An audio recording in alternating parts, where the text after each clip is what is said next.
தமிழகத்தில் இந்துக்கள் இஸ்லாமியர்கள் சகோதர சகோதரிகளாக உள்ளதாகவும் தீவிரவாதத்திற்கு எப்போதும் இடமில்லை என்றும் அமைச்சர் சேகர்பாபு தெரிவித்துள்ளார்.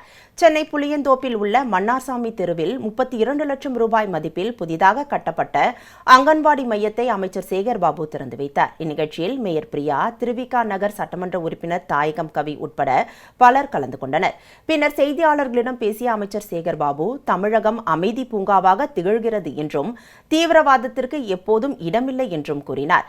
மேலும் தமிழகத்தில் இந்துக்களும் இஸ்லாமியர்களும் சகோதர சகோதரிகளாக ஒற்றுமையுடன் இருப்பதாக அவர் தெரிவித்தார். இனம், மதம், மொழிகளுக்கு அப்பாற்பட்ட ஒரு பூமி. தீவிரவாதத்திற்கு எப்பொழுதுமே மாண்புமிகு தமிழக முதல்வர் அவர்கள் துணை போக மாட்டார், இரும்பு கரம் கொண்டு அடக்குவார். அமைதி பூங்காவாக இருக்கின்ற தமிழகத்தில் இதுபோன்று ஏதாவது விஷ விதைகளை விதைக்க முற்படுகிறார்கள். அதற்கு துளியும் தமிழகம் இடம் தராது. சகோதர சகோதரிகளாய் இங்கு கூட பார்க்கிறீர்கள், இஸ்லாமியர்கள் இந்துக்கள் ஒன்றாக நின்றுதான் இந்த நிகழ்ச்சியை நடத்தி கொண்டிருக்கின்றோம்.